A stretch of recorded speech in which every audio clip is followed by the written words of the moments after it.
Hello everyone, welcome to Sumalatha Anvi YouTube channel. ఈరోజు మనం ఈ వీడియోలో డిఎస్సికి సంబంధించిన ఎస్జిటి సిలబస్ అనేది నేర్చుకుందాం. సెకండరీ గ్రేడ్ టీచర్ యొక్క ఎగ్జామ్ ప్యాటర్న్ మరియు ఎగ్జామ్ యొక్క సిలబస్ అనేది నేర్చుకుందాం. దీని యొక్క టైం డ్యూరేషన్ వచ్చేసి 2 hours 30 minutes అనేది ఉంటుంది ఫ్రెండ్స్. మనకి ఇందులో టోటల్ క్వశ్చన్స్ వచ్చేసి 160 క్వశ్చన్స్, నెంబర్ ఆఫ్ మార్క్స్ వచ్చేసి 80 మార్క్స్ అనేవి ఉంటాయి ఫ్రెండ్స్. అలాగే ఇందులో 8 పార్ట్స్ అనేవి ఉంటాయి ఫ్రెండ్స్. ఈ ఎస్జిటి అనేది డిఎడ్ చేసిన వాళ్ళు రాస్తారు, అంటే పేపర్ 1 టెట్లో పేపర్ 1 ఎలిజిబుల్ అయిన వాళ్ళు ఈ ఎస్జిటికి ఎలిజిబుల్.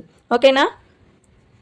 అలాగే స్కూల్ అసిస్టెంట్ యొక్క సిలబస్ అనేది నేను ఇంతకుముందు వీడియోలో పోస్ట్ చేశాను ఫ్రెండ్స్. ఎవరికైతే కావాలో కింద లింక్ ఇస్తాను, ఆ వీడియో కూడా చూడండి. ఓకే ఫ్రెండ్స్, నా వీడియోస్ కనుక మీకు నచ్చినట్లయితే లైక్ చేయండి, షేర్ చేయండి. ఇలాంటి మరిన్ని వీడియోస్ కోసం మన ఛానల్ని సబ్స్క్రైబ్ చేసుకోండి. ఓకేనా? టాపిక్లోకి వెళ్ళినట్లయితే ఈరోజు మన టాపిక్ వచ్చేసి సెకండరీ గ్రేడ్ టీచర్ యొక్క ఎగ్జామ్ ప్యాటర్న్ మరియు సిలబస్. ఫస్ట్ ఎగ్జామ్ ప్యాటర్న్ అనేది నేర్చుకుందాం ఫ్రెండ్స్. ఫస్ట్ పార్ట్ వచ్చేసి general knowledge and current affairs. 20 questions ఉంటాయి, 10 మార్క్స్. అంటే 20 క్వశ్చన్స్కి ఒక్క క్వశ్చన్కి మనకు హాఫ్ మార్క్ ఉంటుంది, మొత్తం 10 మార్క్స్ అనేవి ఉంటాయి. నెక్స్ట్ పర్స్పెక్టివ్స్ ఇన్ ఎడ్యుకేషన్, మరియు అలాగే ఇక్కడ మనకు సైకాలజీ.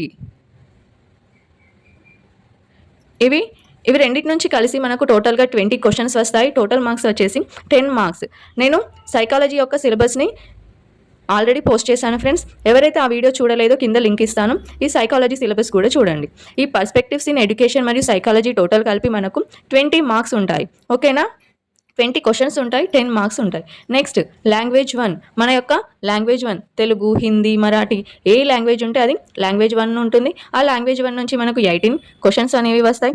18 క్వశ్చన్స్ అంటే ఒక్క క్వశ్చన్కి హాఫ్ మార్క్ కాబట్టి 9 మార్క్స్ అనేవి వస్తాయి. ఓకేనా ఫ్రెండ్స్? లాంగ్వేజ్ 2 వచ్చేసి మనకు ఇంగ్లీష్ ఉంటుంది. Language 2 English, 18 questions, number of marks వచ్చేసి 9. ఓకేనా? నెక్స్ట్ అన్ని కంటెంట్స్ అనేవి కూడా ఉంటాయి. Mathematics, science, social studies. Mathematics content నుంచి మనకు 18 క్వశ్చన్స్ వస్తాయి, 9 మార్క్స్. సైన్స్ కంటెంట్ నుంచి మనకు 18 క్వశ్చన్స్ వస్తాయి, 9 మార్క్స్. సోషల్ స్టడీస్ నుంచి 18 క్వశ్చన్స్ వస్తాయి, 9 మార్క్స్. ఓకేనా ఫ్రెండ్స్? కంటెంట్ అనేవి మ్యాథమెటిక్స్, సైన్స్, సోషల్. అలాగే లాంగ్వేజ్ 1, లాంగ్వేజ్ 2 నుంచి కూడా 18 క్వశ్చన్స్ అనేవి వస్తాయి, 9 మార్క్స్ అనేవి ఉంటాయి. ఓకేనా? Next teaching methodology. 30 questions, 15 marks. ఈ కంటెంట్ ఉన్నాయి కదా, language 1, language 2 content, mathematics, science, social studies. ఈ ఆల్ టీచింగ్ మెథడ్స్ అనేవి చదవాలి. ఈ ఆల్ టీచింగ్ మెథడ్స్ నుంచి మనకు 30 క్వశ్చన్స్ అనేవి వస్తాయి, 15 మార్క్స్ అనేవి వస్తాయి. టోటల్గా మనకు వచ్చేసి 160 క్వశ్చన్స్, మార్క్స్ వచ్చేసి 80 మార్క్స్. ఓకేనా ఫ్రెండ్స్? 8 పార్ట్స్లో మీకు సిలబస్ అనేది ఉంటుంది. ఫస్ట్ వచ్చేసి general knowledge and current affairs. Second వచ్చేసి perspectives in education and psychology. Psychology video నేను కింద లింక్ ఇస్తాను ఫ్రెండ్స్, చూడండి. Next language 1, language 2, mathematics, science, social studies, teaching methodology. ఓకేనా? ఇక్కడ ఇది ఎగ్జామ్ ప్యాటర్న్. నెక్స్ట్ మనం ఎగ్జామ్ సిలబస్ గురించి నేర్చుకుందాం. పార్ట్ 1 మనం general knowledge and current affairs అన్నాం కదా. General knowledge and current affairs అనేది ఈ లాస్ట్ 6 months నుంచి మనకు వస్తాయి. మార్క్స్ వచ్చేసి 10 marks. Part 2 perspectives in education and psychology. Psychology video నేను క్రింద లింక్లో ఇస్తాను ఫ్రెండ్స్, చూడండి. పర్స్పెక్టివ్స్ ఇన్ ఎడ్యుకేషన్ యొక్క సిలబస్ చూసుకుందాం. Historical development of education India, philosophical dimension of education, sociological dimension of education, child development and learning, professional development of teachers, educational concerns in contemporary India. ఇవి తెలుగులో కావాలంటే comment చేయండి friends. Perspectives in education అంటే విద్యా దృక్పథాలు. విద్యా దృక్పథాల యొక్క syllabus తెలుగులో కావాలి అంటే కామెంట్ చేయండి. అలాగే ఇందులో సైకాలజీ ఉంటుంది. సైకాలజీ అనేది నేను క్రింద డిస్క్రిప్షన్లో లింక్ అనేది ఇస్తాను. ఓకే? నెక్స్ట్ వచ్చేసి లాంగ్వేజ్ 1 అయినట్లయితే సిలబస్ ప్రాచీన ఆధునిక కవులు, రచయితలు, విశేషాలు, కావ్యాలు, రచనలు, బిరుదులు, పురస్కారాలు, రచనా శైలి, పాత్రలు, ఇతివృత్తాలు, నేపథ్యం. ఇవి ఏంటివి? తెలుగు కంటెంట్కి సంబంధించిన సిలబస్. వివిధ సాహిత్య ప్రక్రియలు, లక్షణాలు, వివరణలు, భాష, వివిధ రూపాలు, పదజాలం, వ్యాకరణాంశాలు. వ్యాకరణాంశాలు అంటే మొత్తం గ్రామర్, తెలుగు గ్రామర్. ఇది మొత్తం కూడా తెలుగు కంటెంట్. Part 3 language 1. మనది లాంగ్వేజ్ 1 తెలుగు, కన్నడ, మరాఠీ అవి ఉంటాయి కదా, తెలుగు కంటెంట్ వాళ్ళది ఇది సిలబస్. కంటెంట్ ఇంగ్లీష్ కంటెంట్ నుంచి మనకు 18 క్వశ్చన్స్ వస్తాయి, మార్క్స్ వచ్చేసి 9. Parts of speech, types of sentences, tenses, articles and determiners, prepositions, transformation of sentences, voice, report speech, degrees of comparison, conditionals, relativization, etcetera, synthesis of sentences, clauses, phrasal verbs and idioms, uses of experiences, uses of expressions, phrases, reading comprehension, composition, paragraph, essay, expansion, thesis, letters writing, message, notice, article and report writing, etc. ఇవి English content యొక్క topics friends. vocabulary, spelling, synonyms, antonyms, pronunciation, homonyms, homophones, derivatives, word formation, contextual, meaning of words, etc.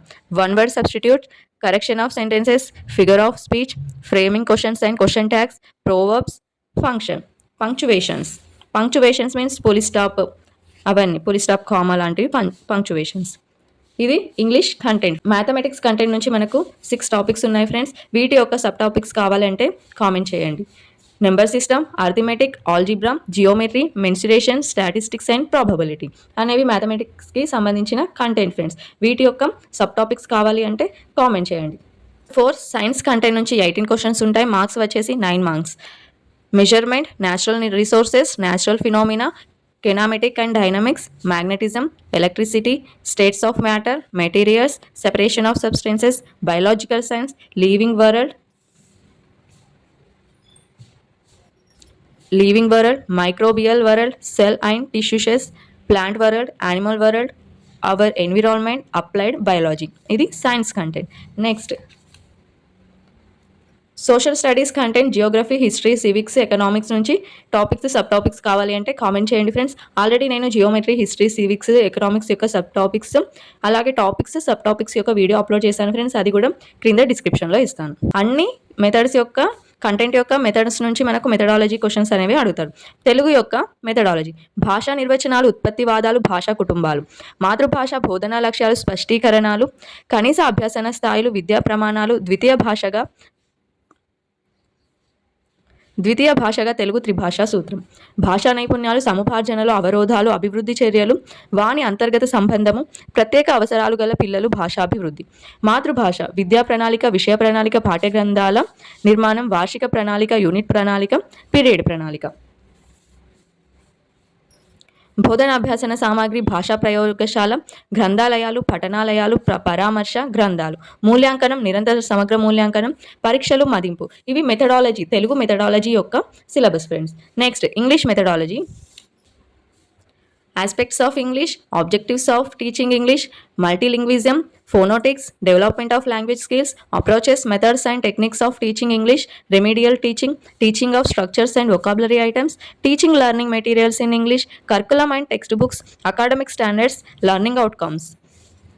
Planning, continuous professional development using ICT in teaching English language, evaluation in English language, continuous comprehensive evaluation, tools and techniques for evaluation, types of tests and features of a good test.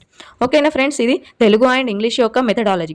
మీకు ఇంకా ఏమైనా మెథడాలజీకి సంబంధించిన topics అనేవి, syllabus అనేది కావాలి అంటే comment చేయండి friends. ఓకేనా ఫ్రెండ్స్, నా వీడియోస్ కనుక మీకు నచ్చినట్లయితే లైక్ చేయండి, షేర్ చేయండి. ఇలాంటి మరిన్ని వీడియోస్ కోసం మన ఛానల్ని సబ్స్క్రైబ్ చేసుకోండి. Thank you.